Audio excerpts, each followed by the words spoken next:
بسم الله الرحمن الرحيم. وقال عدي بن حاتم رضي الله عنه قال رسول الله صلى الله عليه وسلم لا يقفن أحدكم بين يدي الله ليس بينه وبينه حجاب ولا ترجمان يترجم له ثم لا يقولن له ألم أوتيك مالا فلا يقولن بلى ثم لا يقولن ألم أرسل إليك رسولا فلا يقولن بلى فينظر عن يمينه فلا يرى إلا النار ثم ينظر عن شماله فلا يرى إلا النار فليتقين أحدكم النار ولو بشق تمرة فإن لم يجد فبكلمة طيبة. حضرت عدی بن حاتم رضی اللہ تعالیٰ عنہ فرماتے ہیں رسول اللہ صلی اللہ علیہ وسلم نے فرمایا نہیں ہٹ سکیں گے تم میں سے کسی کے بھی قدم اللہ کے سامنے سے، اور نہیں ہوگا تمہارے درمیان اور اللہ کے درمیان کوئی پردہ، اور نہ کوئی ترجمان جو ترجمہ کرے اس کے لیے. ثم لا یقولن لہو، پھر اللہ تبارک و تعالیٰ فرمائیں گا اس سے الم اوتی کا مالن، کیا میں نے تم کو مال نہیں دیا تھا؟ فلا یقولن بلا، تو وہ کہیں گا کیوں نہیں؟ ثم لا یقولن الم ارسل الیک رسولا، پھر اللہ تبارک و تعالیٰ فرمائیں گے کیا میں نے تمہاری طرف رسول نہیں بھیجا؟ فلا یقولن بلا، تو وہ کہیں گا کیوں نہیں؟ پھر وہ دیکھیں گا اپنے بائیں جانب تو سوائے آگ کے کچھ نہیں پائیں گا، سوائے آگ کے کچھ نہیں پائیں گا، کچھ نہیں دیکھیں گا. پھر دیکھیں گا اپنے بائیں جانب تو سوائے آگ کے کچھ نہیں دیکھیں گا. تو تم میں سے ہر ایک کو چاہیے فلیتقین احدکم النار، تم میں سے ہر ایک کو چاہیے کہ بچائے اپنے آپ کو آگ سے، اگرچہ ایک کھجور کے ٹکڑے کے ذریعے سے کیوں نہ ہو. فیقول ربی لولا اخرتنی الی اجل قریب فاصدق واکن من الصالحین. تو جو جہنمی رہیں گے تو وہاں پر جو ہے یہ تمنا کریں گے کہ کاش ہماری موت کو مؤخر کر دیا جاتا، لولا اخرتنی الی اجل قریب، ہماری موت کو مؤخر کر دیا جاتا. فاصدق، تو وہ جو جہنمی جو یہ تمنا اور آرزو کریں گے تو ہم صدقہ دیتے ہیں اور نیک لوگوں میں ہو جاتے، ہم صدقہ کرتے ہیں اور نیک لوگوں میں ہو جاتے. تو جہنمی بھی جو جہنم میں جانے کے بعد صدقے کی آرزو کریں گے کہ اگر ہم کو موقع مل جاتا تو ہم بھی صدقہ کر کے نیک بن جاتے. اور یہاں پر بھی اللہ کے نبی صلی اللہ علیہ وسلم نے اور اس کے پہلی والی حدیث میں صدقہ کرنے کی ترغیب دلائی ہے کہ صدقے کے ذریعے سے اپنے آپ کو جہنم سے بچاؤ. تب اس کا مطلب کیا ہے؟ نہیں صرف صدقہ کرتے رہو نماز چھوڑ کے، نماز چھوڑ دو اور جو دوسرے جو فرائض ہے اس کو چھوڑ دو. یاد رکھو جتنے بھی نفلی کام ہیں، جتنے بھی صدقہ وغیرہ جو بھی نفلی کام ہے اس کے فوائد کامل طور پر، اس کے فوائد کامل طور پر فرائض کی ادائیگی کے بعد ہی ملیں گے، فرائض کی ادائیگی کے بعد ہی ملیں گے. کامل طور پر اس لیے بول رہا ہوں کہ اب ایک آدمی نماز نہیں پڑھ رہا ہے لیکن صدقہ وغیرہ کر رہا ہے تو اس کے نام عمل میں اس کا اجر تو لکھا جائے گا. لیکن ایسا نہیں ہے کہ وہ نفلی صدقہ کرنے کی وجہ سے نماز نہیں چھوڑ رہا ہے تو اللہ کیا معاف ہو جائے، نماز چھوڑ رہا ہے تو وہ بھی معاف ہو جائے گا، روزہ چھوڑ رہا ہے تو وہ بھی معاف ہو جائے گا، داڑھی کٹا کے گھوم رہا ہے تو وہ بھی معاف ہو جائے گا، بد نظری کا شکار ہو رہا ہے تو وہ بھی معاف ہو جائے گا، فحاشیت اور عریانیت کے اندر زندگی گزار رہا ہے تو صدقہ کرنے کی وجہ سے وہ بھی معاف ہو جائے گا. ایسا کوئی وعدہ اللہ تعالیٰ نے نہیں کیا ہے بندوں سے. ضابطہ اللہ کیا یہی ہے، فرائض کی ادائیگی ہوں گی، اور فرائض کی ادائیگی کے ساتھ اور جو فرائض چھوڑا ہے اس پر توبہ کے ساتھ اور اس کی تلافی کرنے کے بعد اگر اللہ کے یہاں پہنچ رہا ہے تو اللہ تبارک و تعالیٰ کے یہاں نفلی جو کام ہے، نفلی جو امور ہے، نفلی عبادتیں ہیں وہ کامل طریقے سے فائدہ ہوں گی، وہ درجات کی بلندی کا سبب بنیں گی. لیکن اب یہ سب حدیث پڑھ کے اگر کوئی یہ سوچ لے کہ اللہ کے نبی نے تو فرمایا ہے صدقے کے ذریعے سے اپنے آپ کو جہنم کی آگ سے بچاؤ، مطلب صدقے سے اپن جہنم کی آگ سے بچ جائیں گے، نماز گول کرو، روزہ گول کر دو، اور جو حقوق العباد کی ادائیگی ہے اس کو چھوڑ دو، اس میں کمی بیشی کر دو، تو ایسا نہیں ہوگا. ہے سمجھ میں؟ ہاں. تو ایسی جتنے بھی صدقے کی، نفلی عبادتوں کی، تہجد کی اور جو دیگر اعمال کے جو فضائل ہے وہ فضائل کے مکمل فوائد فرائض کی ادائیگی پر موقوف ہے. اس بات کو خوب سمجھ لو.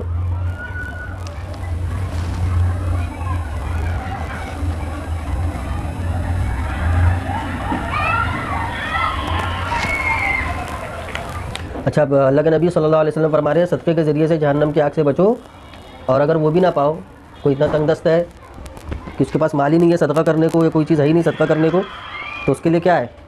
اچھی بات کا ہے، اچھی بات کا ہے. کسی کی دل جوئی کر دے، کسی کا دل دکھا ہوا ہے تو اس کے ساتھ اس کو جو ہے تسلی کے کچھ جملے کہہ دے، تسلی کے جملے کہہ دے نا، یہ بھی صدقہ ہے.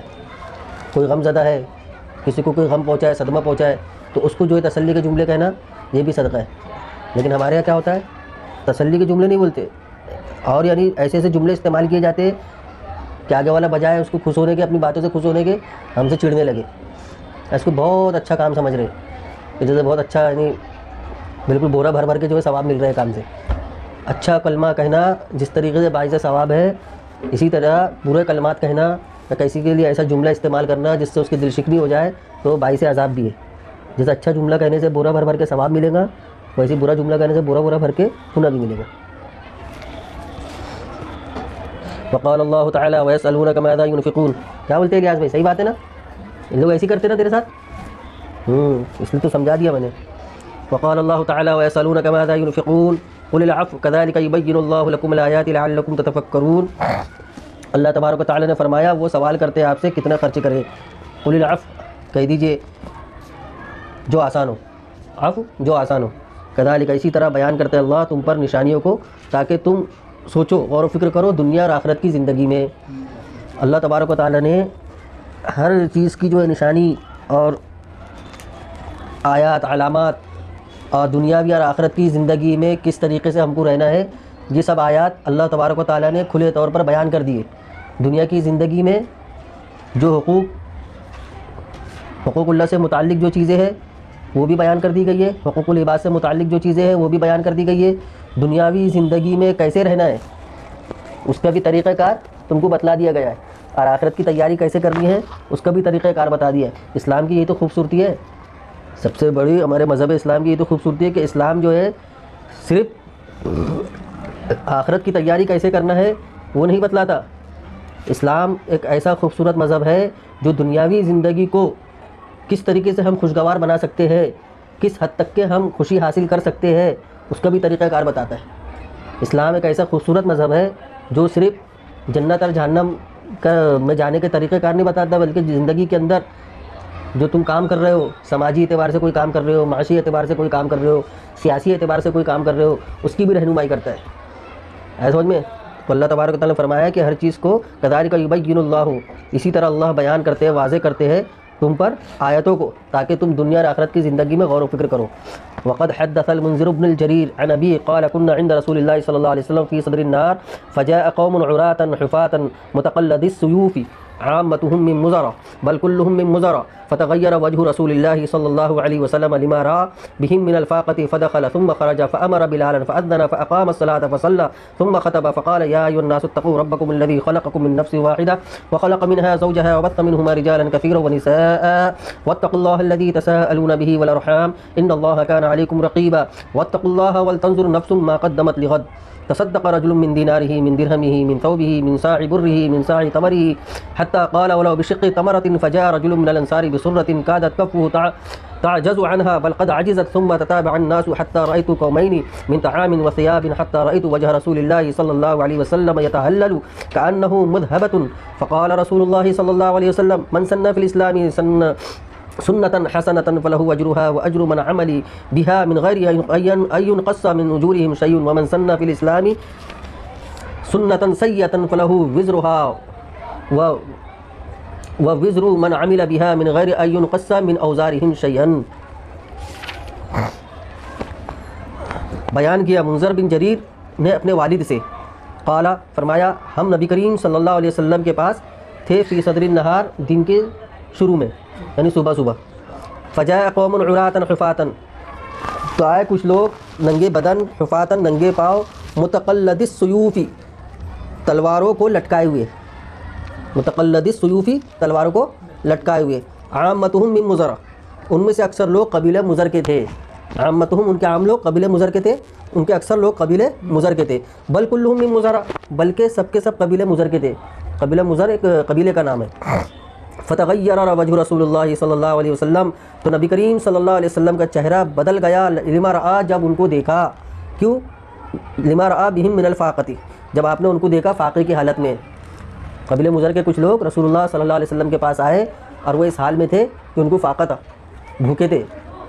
ہے سمجھ میں؟ فدخلا تو آپ داخل ہوئے، ثم خرج پھر نکلے، فامر بلالا پھر حکم دیا حضرت بلال رضی اللہ تعالیٰ عنہ کو، فاذن حضرت بلال نے اذان دی، فاقام الصلاۃ نماز قائم کی آپ صلی اللہ علیہ وسلم نے، فصلی پھر نماز ہوئی، ثم خطبہ پھر آپ صلی اللہ علیہ وسلم نے خطبہ دیا، فقال پھر فرمایا یا ایھا الناس اتقوا ربکم الذی خلقکم من نفس واحدۃ وخلق منها زوجها اے لوگو تم ڈرو اس رب سے جس نے پیدا کیا تم کو ایک جان سے، وخلق منها زوجها اور پیدا کیا اس کے ذریعے سے جوڑے کو، وبث منہما رجالا کثیرا ونساء، اور پھیلا دیا ان دونوں کے ذریعے سے، ہاں، اور پھیلا دیا ان دونوں کے ذریعے سے بہت سے مرد، بہت سی عورتیں۔ واتقوا اللہ الذی تساءلون به والارحام، ڈرو اس اللہ سے، ڈرو اس اللہ سے، تساءلون جس کے واسطے سے تم سوال کرتے ہو، والارحام اور قطع تعلق سے، قطع تعلق کرنے سے، رشتہ قطع کرنے سے، ڈرو اللہ سے رشتہ قطع کرنے کے تعلق سے۔ ان اللہ کان علیکم رقیبا، یقیناً اللہ تبارک و تعالیٰ تم پر نگراں ہے۔ واتقوا اللہ، ڈرو اللہ سے، ولتنظر نفس ما قدمت لغد،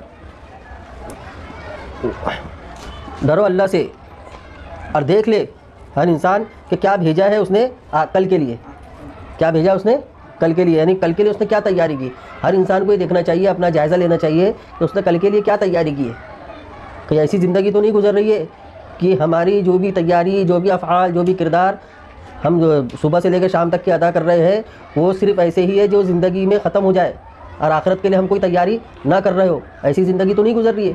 ہم کو یہ چیز غور و فکر کرتے رہنا چاہیے کہ ہماری جو زندگی کا، ہماری جو صبح سے لے کے شام تک کا کتنا حصہ ایسا ہے جو ہم کل کی تیاری کے لیے کر رہے ہیں۔ کل کی تیاری سے مراد آخرت کی تیاری کے لیے کر رہے ہیں، اور کتنے اوقات اور کتنے امور ہمارے ایسے ہیں جو ہم صبح سے لے کر شام تک کے انجام دے رہے ہیں، لیکن ان امور میں سے کوئی بھی کام ایسا نہیں ہے جو کل کی تیاری کے لیے محفوظ ہو۔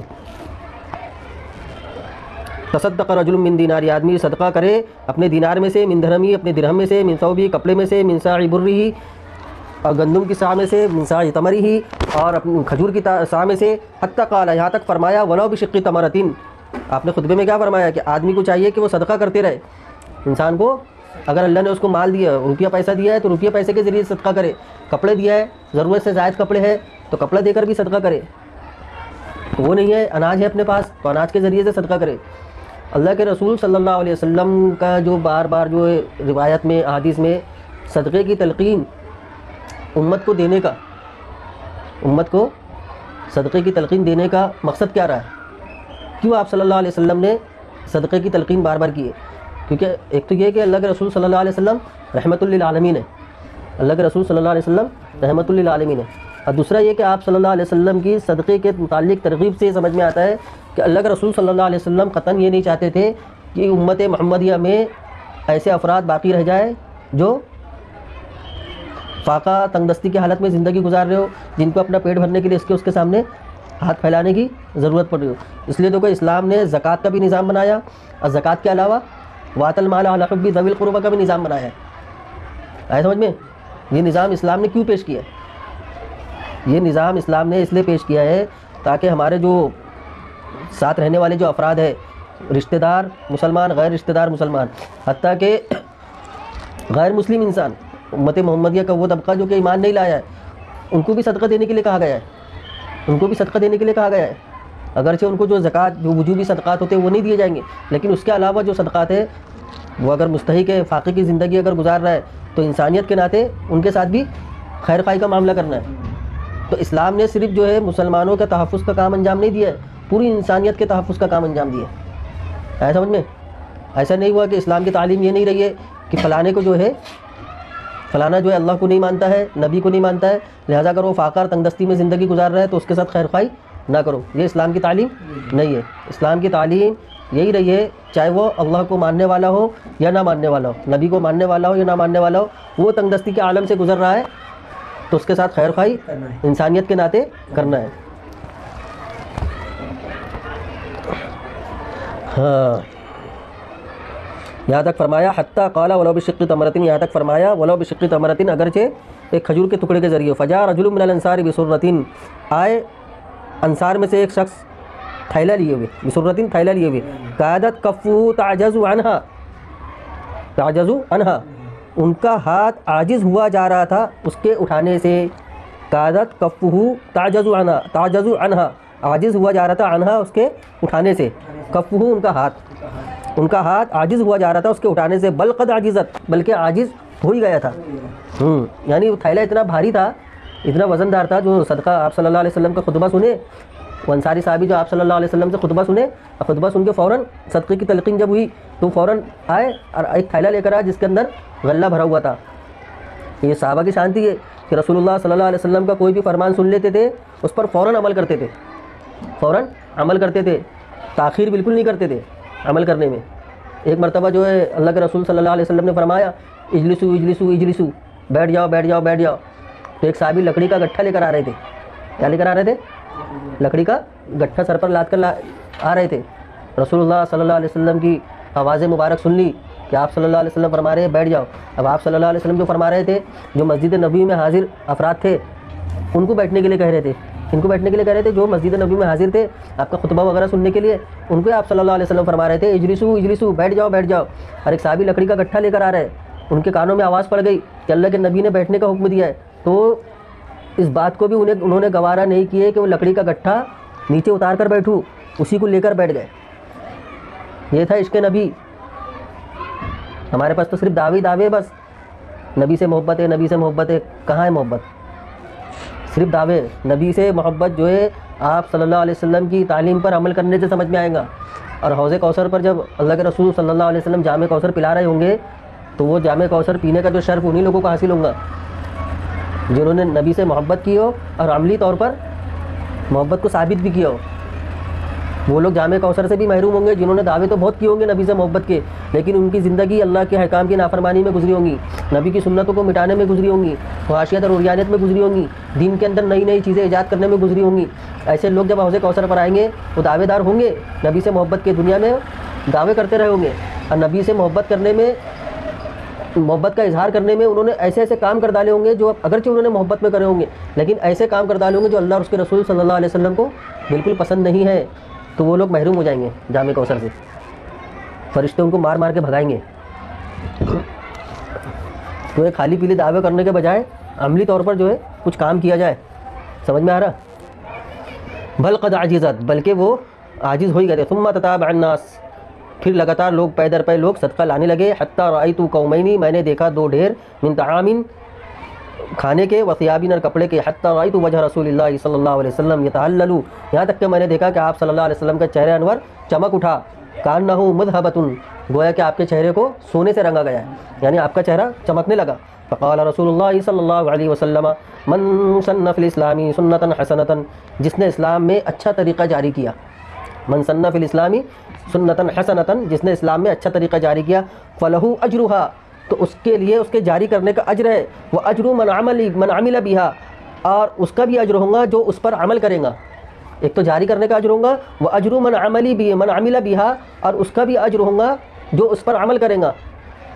وہ طریقہ جو جاری کیا گیا ہے اس پر جو شخص عمل کرے گا اس کا بھی ثواب ملے گا. من غیر ان ينقص من اجورہم، بغیر کم کیے ان کے اجروں میں سے.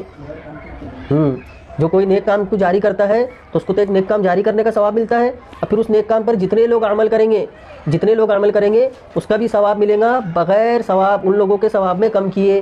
ایسا نہیں ہوگا کہ اب الیاس بھائی نے کوئی اچھا طریقہ جاری کیے، کوئی اچھا کام کیے، اب اس اچھے کام پر جو ہے انس نے عمل کیا، پھر ہاشم نے عمل کیا، ماہم نے عمل کیا، زید نے عمل کیا، تو اب اس کو جو ثواب مل رہا ہے تو وہ چاروں کے ثواب میں سے کوئی کمی ہو رہی ہے. ایسا نہیں ہوگا، ان کے ثواب میں کوئی کمی نہیں ہوگی، ان کا ثواب جتنا ملنا ہے اتنا ہی ملے گا. اور یہ چاروں کے کام کرنے کا ثواب الیاس بھائی کے کھاتے میں جائے گا.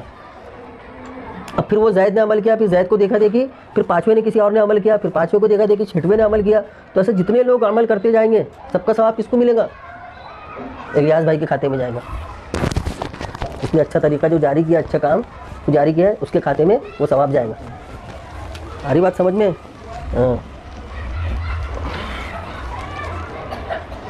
فقال رسول، پھر ومن سن فی الاسلام سنتا سیئتا فلہ وزرها ووزر من عمل بها من غیر ان ينقص من اوزارهم شیئا. جس نے کوئی برا طریقہ جاری کیا تو اس کو اس کا گناہ ہوگا، اور جو اس پر عمل کرے گا اس کا بھی گناہ ہوگا. من غیر ان ينقص من اوزارهم شیئا، بغیر کم کیے ان کے گناہوں میں سے کچھ بھی. آئے سمجھ میں؟ یہ آج کل جو شیئر لائک جو چل رہا نا، موبائلوں میں شیئر کرو لائک کرو، شیئر کرو لائک کرو. اب اگر کسی نے کوئی الٹی سیدھی غلط فحاشیت کی، عریانیت کی فوٹو تھی، ویڈیو تھی، یا کوئی بھی ایسی ویڈیو، کوئی بھی ایسی تصویر تھی جو گناہ کو پھیلانے والی تھی، یا گناہ کی چیز تھی اس کے اندر جس کے ذریعے سے اللہ کی نافرمانی ہو رہی تھی، اب اس کو ہم نے کیا کرے، 1-2 کلک کرے اور اس کو کر دیے شیئر. کیا کرے ہم نے؟ شیئر. تو یہ بہت خطرناک کام ہے شیئر کرنا. شیئر کرنے کے پہلے دیکھ لو کہ جو چیز وہ پوسٹ کے اندر ہے یا ویڈیو کے اندر ہے اس میں کوئی ایسی چیز تو نہیں ہے کہ جو جس سے اللہ ناراض ہوتا ہے، جس سے نبی ناراض ہوتے ہیں، جس سے دین کی مخالفت ہوتی ہے، قرآن و سنت کی مخالفت ہوتی ہے، اللہ کے حکم سے اللہ کے حکم کی نافرمانی ہوتی ہے، سب دیکھ لو، ورنہ تو یاد رکھو من سنّا سنتن سیئتن کا مصداق بن جاؤ گے۔ اب اس کے اندر گناہ کی چیز تھی، آپ نے اس کو شیئر کر دیے، 1 لاکھ لوگوں نے 10 لاکھ لوگوں نے دیکھ ڈالے اس کو، کیا ہوں گا؟ لاکھوں لوگوں کا گناہ اپنے سر، فری پھکٹ میں 2 بٹن دبا کے لاکھوں لوگوں کا گناہ اپنے سر لے لیے۔ اب اس شیئر کرنے کے نتیجے میں جتنے گناہ جنم لیں گے، جتنے بھی گناہ جنم لیں گے، وہ سب کا گناہ ملے گا۔ بعض گناہ ایسے ہوتے ہیں کہ وہ ایک ہوتا ہے ایک گناہ ہے، لیکن پھر اس گناہ کے واسطے سے آگے چل کے کئی گناہ جنم لے لیتے، تو اب اس سے جتنے گناہ جنم لیں گے اس کا بھی وہ بھی ہمارے کھاتے میں آئیں گا۔ سمجھ میں آیا کیا الیاس بھائی؟ تو یہ زیادہ شیئر ویئر کے چکر میں پڑھنا نہیں، بتا رہے ایسی، یعنی نہیں پڑھتے، بہت اچھی بات ہے، بہت اچھی بات ہے، آگے بھی نہیں پڑھنا۔